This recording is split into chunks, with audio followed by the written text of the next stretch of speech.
Livia Gluchovska. I'm a Jiu-Jitsu black belt, which I received pretty much this time last year. And I train out of Absolute MMA in St Kilda, where I'm also a coach and a part owner.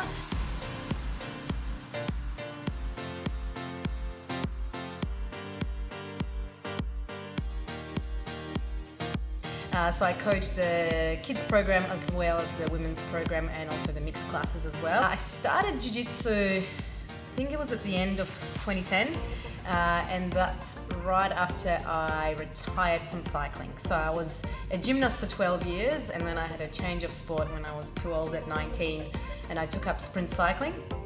And I did that for a good 6 years and then decided that I probably shouldn't do elite sport again. I should, be an adult, get a real job, go to university. So I went to university and then I just wanted to do something for fun. I got really sick of just deadlifting for no good reason. I found it really boring. And my brother, I think, was doing a little bit of Muay Thai. And I went with him to a class and I didn't quite get it. It was like doing shadow boxing and I just didn't really enjoy it that much. And then I saw some people in the corner doing Jiu-Jitsu and I thought it was interesting. I also met Lockie at around the same time. So I met Lockie doing physio for a football club. And I just went and tried a class with another girl and giggled my way through the entire class.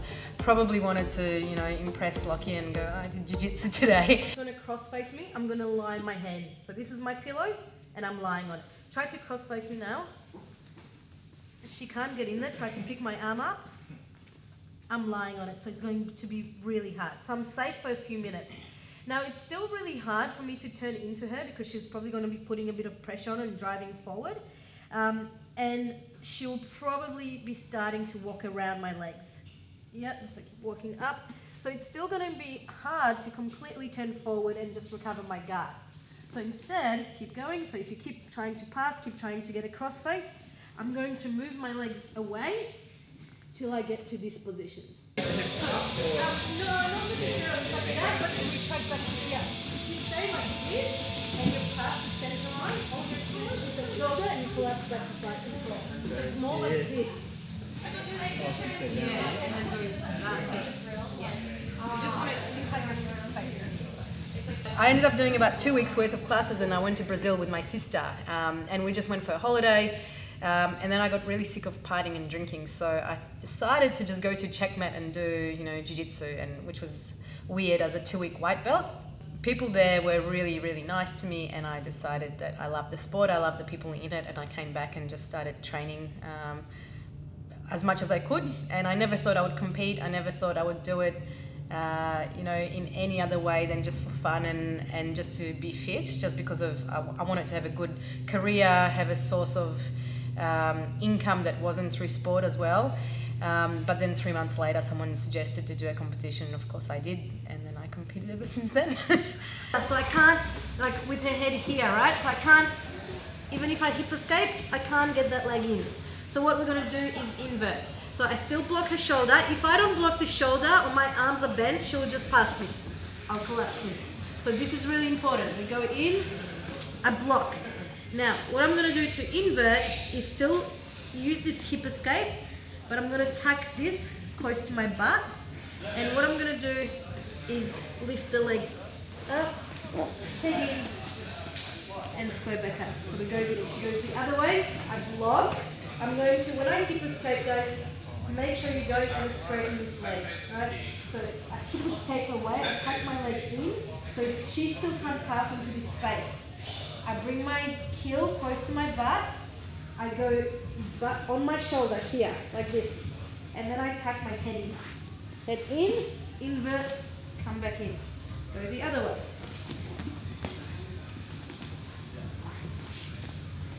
From the very first day, I just really liked the problem-solving part of it, and I guess the number of moves was like infinite, and it was also hard because I just came off being, I guess, an elite on top of my league in two separate sports, where I was, competing internationally, and I was used to hanging up here. And Jiu-Jitsu is like a massive ego check. So even though I had athletic abilities, I was bad. Pretty much, there's no other way to put it. So I just wanted to keep going back to improve and get better and have more fun with it.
So I guess when I started getting obsessed with it, I've been an elite athlete since I was, I guess, 7. So I started as a gymnast in Eastern Europe, and what I do know is how to train really hard because it was forced upon us, basically, whether I liked it or not. We had, back in the late 80s, early 90s, showing my age, we were trying to make it to the Olympic Games, and training was extremely difficult, extremely harsh. The coaches were really mean. The things that were said and done to us were borderline child abuse.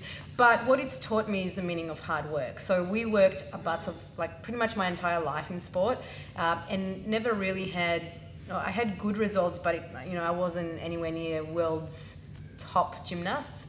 Then when I became a cyclist, again, pretty much every single day, my sessions were so hard that I would throw up from lactic acid in my legs. So I knew how to push myself really, really hard, and over the years, I was used to training many hours a day.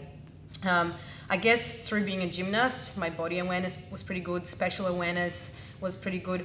I also have the ability to know when something feels wrong, even though I don't know how to fix it. So I think I'm a really coachable athlete, and it makes the coaches maybe respond to me a little bit different because I can ask the right questions, or maybe now I can, but I don't know if I always could. And then as soon as I started competing, I like winning. I think everyone does, even if they say, people always say you win or you learn, or you lose or you learn. I think everyone likes winning. It's just that a loss it's not a big thing anymore. So once I started competing, it gave me focus. So it gave me focus to my training, and I wanted to test myself out more. It wasn't all about winning, even though I really enjoyed it. It was more to test myself out, see if I could repeat, whatever I'm doing in training in competition scenario. And I saw improvements really quickly, especially as a white belt. But I do think Jiu-Jitsu is still in early stages of being a professional sport, especially in Australia. It's not an Olympic sport, there's no drug testing, there's no national teams. So it's still in those early stages, and not many people maybe know how to train well or smart or hard, and I kind of knew that. But in saying that, I have, maybe from my blue belt up, I have trained once or twice a day, every day, maybe having one day off a week. I've done, weights and conditioning on top of it. I study people's games. So like Lockie said in my black belt grading, that I'm a little bit slow. And so if you look at 7 years or whatever it was to get my black belt, for the amount of work I put in it and the championships I've been able to win, it's perhaps not the quickest time. So obviously first I just want to say thanks to everyone who came down to support. It's awesome just to have so many people on the mat, and especially this many black belts. It's awesome, so thanks everyone. It goes without saying, actually Liv, come up here first. We know we're talking about Liv. So. Liv's done an amazing job coaching the women's team. They're doing way better than the men's team, guys, so come on. Well played. Well. When I think about Livia, I just think about dedication. She's really dedicated. Since the first year she went to the Worlds, if I'm not wrong, in 2012, and she lost, she came back totally different. She came back like with her mind towards, like she said, I can win next year. I remember that like yesterday. I can win that competition.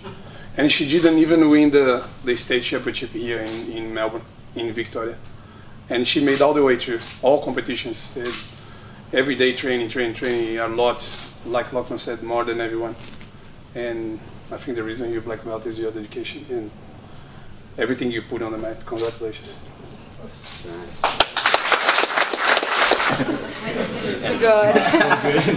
I'm so bad. It's just on. Please, guys. No, we're doing it properly.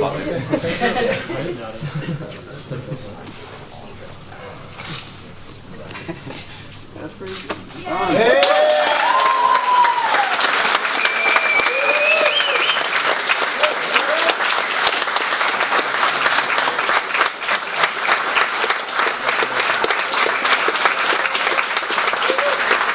So I started getting a little bit more serious about competition probably in my blue belt. I remember my first year blue belt, I wanted to go to Worlds, and Lockie was kind of like, you know, why would you want to do that? You're in the middle, in your third or fourth year of university, it's hard. And I kind of went, oh, okay, I just, you know, I want to test myself out. So the following year, I did my first year at blue, and I think I lost maybe my second round to the girl that eventually won the championship.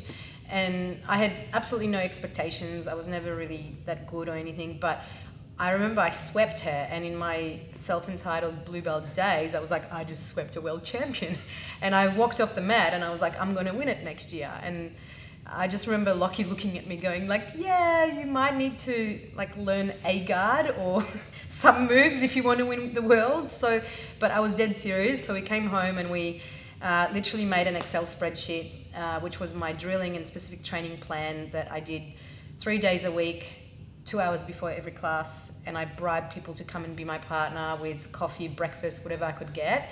And I stuck to the plan, and I happened to win the world title next year. So I had 6 fights.